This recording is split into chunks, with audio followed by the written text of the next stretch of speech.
kusoo dhawaada daawadayaal barnaamijkeena fursadda codbaahiyaha Kow TV wadaala kala socotaan halkani daawad waxaan ku xasuusinaa haddii aad nagu cusub tahay inaad halkan nagula jaasho sidoo kale nagala mid noqoto saaxiibada nagu taxan qaybaha kala duwan ee ku leenahay baraha bulshada intii aan ku guda jirnay barnaamijka fursadda codbaahiyaha Kow TV waxaanu mikrofoonka dhex qadnay dad iyaga ku dhaqan magaalada Hargeysa taasoo hor dhignay su'aal ahayd sheeg ama ku sheeg af Soomaali nambarkaaga shakhsiga waxaan eegi doonaa bulshada waxaan sida uu dhacay wada sheekaysigayga ee daawasho wanaagsan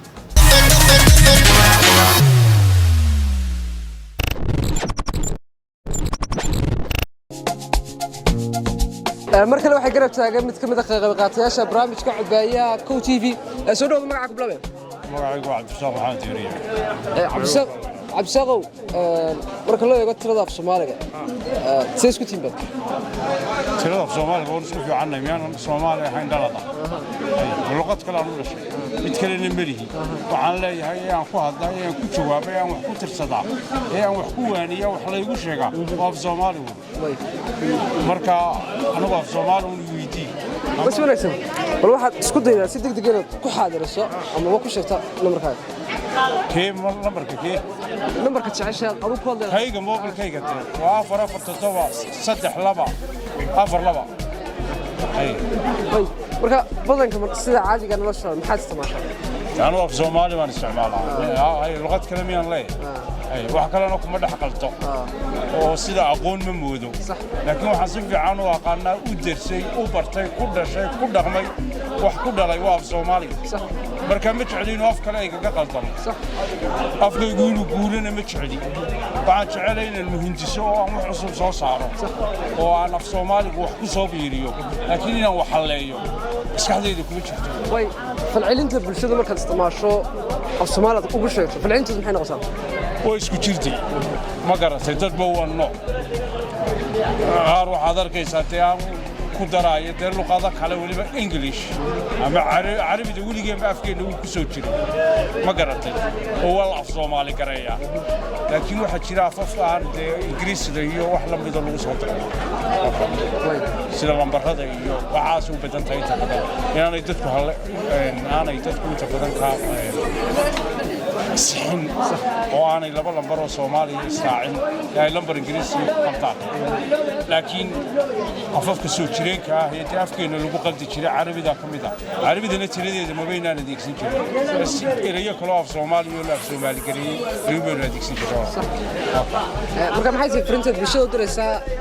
Soomaaliyeed ku aadan kor u qaadida Soomaaliya waxaan ku dirayaa horta kow in dib loo akhriyo qoraalladii hore Soomaaliga ahaa suugaantii ereyadii ku jiray gaboobay la soo saaro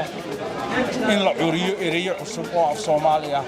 oo ku salaysan marka erey la curinayo af Soomaaliya waxa lagu saleeyaa waxa lagu qaab loo sameeyaa buu leeyahay ma garato imika ka soo aado kale markii la sameeyay bridge of Somali kaabad baa la yiri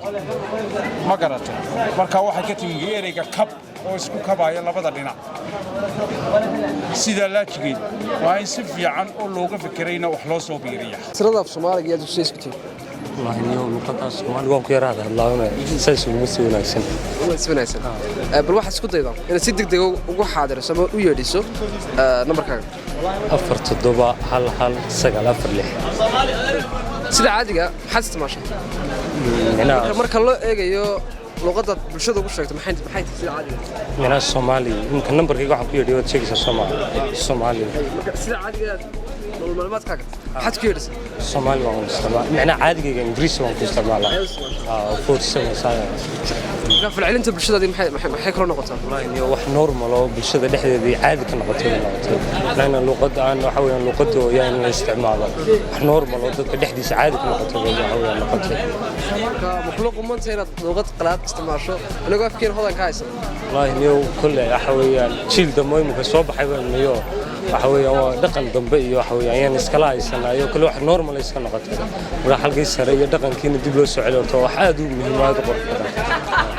رفرنت maxay tahay soo diraysaa والله إن لغتي هو حوي دبلو صور دسوا حوي بورد لقى صور شفو adiga ahaan sidee isku tihiin tirinta af Soomaaliga iyo sidoo kale inaad isticmaasho tirada Soomaaliga والله ترى af Soomaaliga ee ari baaban u raacaaba oo waxa weeyaan aniga raacayo de kow laba uma ka bilaabay صح wax kale Ingiriisina kuma tiriya Carabina kuma tiriya arigan tiriyaanu seelada xoolaha jooga ee tirada aad baan u aqaan bal waxaad isku daydaa inaad bal Soomaali ku sheegto ku xaadirayso ama ku yeedhiso numberkaaga macnaha lambarkayga maxay tahay shaqaanigu waxa weeyaan 240 60 75 waxa weeyaan waxa uu dambeeya 3 baa dambeeya way sida caadiga markaad isticmaalayso maxaad isticmaashaa waxaan isticmaalaa maxay ahaydeen waxaan isticmaalaa waa 4 inaad bulshada u sheegto numberkaaga ma Ingiriisi waa isticmaashaa ma luqado kale isticmaashaa Soomaali badanka Soomaali baan isticmaalaa laakiin waxay ugu kalifaan haddana inay ma fahmayaan baynay maaragtay Soomaaliga dadku ma yaqaanaan islaanta aan xabad Ingiriisi garanayna maanta aan waxba ka garanayn waxay odhanaysaa ma garanayna Soomaaliga Ingiriisi loogu sheeg marka aniguna Ingiriisi uma aan ugu sheegaa waxaan la 4260753 baan idhaahdaa laakiin Soomaali hadday tiraadana de waxaan idhaahdaa 240 maxay ahaydee waxa weeyaan 240 waxa weeyaan 60 55 3 baa ku xigay sida uu qorabaan marka falcelintoodiigu maxay noqotaa ya falcelintoodu markay qorkaan deena u sheegtaa af Soomaaliga lama qabsadaan ba falcelintoodu waxay yiraahdaan marmar wallahi Soomaaliga anagoo Soomaaliga ugu sheegnaa ma fiicnayde de waanaan hooyaba fahmin hadda waa islaama gaboob hooyo waa waxa 44267 afar forum bay koodhanayaan ya wallahi mushkilad weey soo dhawaada markii waxay garab taagan mid kamid ah qaatayaasha barnaamijka codbaya ku TV soo dhawaada magaca ku bilaabay magacayga Mustafa Mustafa adiga iyo sidoo kale tirada af Soomaaliga marka la isticmaalayo si isku tiin waayo waa isku fiican waa luqadayda way bal waxaad isku daydaa si degdeg ah ama si degdeg ah inaad ku yeeriso numberkaaga 445 way sida caadiga maxaa isticmaashaa adigu nolosha caadiga ah sida caadiga waxaa isticmaalaa 443 waa inaa shaqo lahayn way dadka marka hore wax kasta waa aasaas kulliga wadaan sayska aasaska laga soo kulliga aasaska waa sayska marka dadka soo luqadooda waa asaasigiisa marka hooyada guriga joogto iyada ka tariyada yacniga de ubadka maxaan ku dhahdaayay wax bartade marka TV baa loo shidaa فبروج يو فيلمان كلام مسلسلات وحصل أشياء خير حمر أفرح حمرات بتقول يعني مركا لقط دي سومالي جد وحسامية قطع قيمته مسلسل كمان أو محمد أفتح حمر بدنا أو تفشمي أتشكي نكرا يعني تبغى تجيبها تاني حمر مركا سومالي جد وسي بابا يا بدون ضحك مركل waxay garab taagan mid kamid ah qayb qaatayaasha barnaamijka codbaahiya Cow TV soo dhawaada magaca ku bilaabay Daahiro adiga iyo tirada Soomaaliga horta isku timid kor tirada Soomaaliga wallahi inta dadkeena markaa run la doonayo ab Soomaaliga power ma saaro muhiimada koowaad inaad adduunyada dal walba afkiisu horumarinayo laakiin marka dad qof cadaan kula hadlay English kula hadlo dad Soomaaliga joogto marka wax loo jaay keenugu ab Soomaaliga sideenaba oo ku dhalanay oo ku dhalay oo anaga ku barbaarnay haddana Soomaaliga murtidiisa lama naqaanayno marka wallahi iska yara ma faani karo abul waxa isku dayda inaad numberkaaga si degdeg ah ugu yeedho soof Soomaaliga numberkii waxa weeye 422 maxay noqotay markaad bulshada u sheegayso numberkaaga marka sida caadiga maxaad isticmaashaa horta sida caadiga marka la joogo bulshada maxaad isticmaashaa inaad bulshada ku sheegto English baan u sheegay oo de marka inta bulshada ay majority hadda tira lambarka sheegay English baan ku sheegay marka nagu ma naqaano afar inay sidaas halkaas aan raacay laakiin nagu waxaan naqaanaa 4444 kadib waxa laga yaabaa dadkii ay la dhaqaaqasho falkii magaraas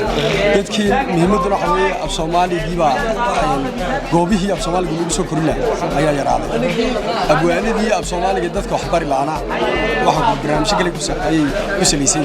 waxa ay gelin ka sameyn lahayn laga yaabaa in siyaasadii xukuumadii wixii ka soo baxay iyo gabeeya ka tiriyaan xagee bulshadooda inta meel ku qabtaan ay xafiisyo samaystaan dadka af Soomaaliga barnaamij marka dadka af Soomaaliga Ilaahay murtiisa Ilaahay baa kala qadiya ee dadka wax bari la af Soomaaliga ku soo dabaali la ayaan jirin marka inagu majority markaan su'aashaada u soo noqdo waxaan isticmaalaa inaan English ku sheego adiga iyo af Soomaaliga marka loo isticmaalayo dhinaca tirada say isku tihiin si wanaagsan baan isku nawaad baan u garanay insha Allah waa si wanaagsan bal waxaad isku daydaa inaad si degdeg ah u yeedhiso nambarkaaga af Soomaaliga 467 way si wanaagsan marka ku celiyo horood waa si wanaagsan ma ku celiyo 467 way marka bulshada u sheegaysa sida caadiga maxaad isticmaashaa wallahi badanka waxaan u isticmaalaa Soomaali dadkana wax ku dhiqota argagixisho ya sidii qof luqad kale ajaaniba ku hadlaya aan wala mid noqdaa marka wallahi waa dhibaato badan oo haysataa dadka Soomaali nahay waxa weeyaan qof walba wuxuu leeyahay inuu ku faano oo horumariya qurux badan laakiin inagu waxaan horumar u haysnaa inaan luqado shay ku hadalno waxa weeyaan maanta waxaad arkaysaa waalidkii waaweynaa ee xitaa dhaqan inaga horeeyay ee dhaqanka yaqaanay ee marka la wala horumariya koor jiray ayuu xitaa saameeyay maamo weyn waxaad arkaysaa aan aqoon lahayn haddana Ingiriisku u sheegaysaa marka waa saameyn ku dhacay dadkeenii waa cudur jira waa cudur dhaqankeeni baabiyay marka waxaan u baahanahay in la iska qabto oo laga hawshan iyo si loo qaban lahaa ee looga hortagi lahaa because of waxa imka jiilkaygan maanta jiilka ka dambeeya waxa bas suuragal ah iska daa nambar hadalkii inuu jiri waayo Soomaali wax Soomaali yiraahdaa inuu jiri waayo waa dhici karta marka imka intii dadku nool yihiin dhaqankii iyo af Soomaali garanay inay ka hortagaan oo la qabto oo laga hortago ayaan dardargelinaya insha Allah daawada intaas waxa ku dhan barnaamijkan fursada codbaya Cow TV halkan kala socoteen waa Cow TV daawada waxaad xasuusinaa haddii aad nagu cusub tahay inaad halkan nagula jaasho ama sidoo kale qaybaha kala duwan ee baraha bulshada ku leenahay ee Cow TV barnaamijkan muuqaalada quruxda badan iyo sidoo kale duubista cajiibka waxa ka qayb qaatay Joseph iyo sidoo kale Maxamed Yusuf barnaamijku waxa la socodsiinayay aniga Maxamed Badriya inta barnaamijkan mid la mid kulmi doona xadigeedkina sidaas inaba galiyo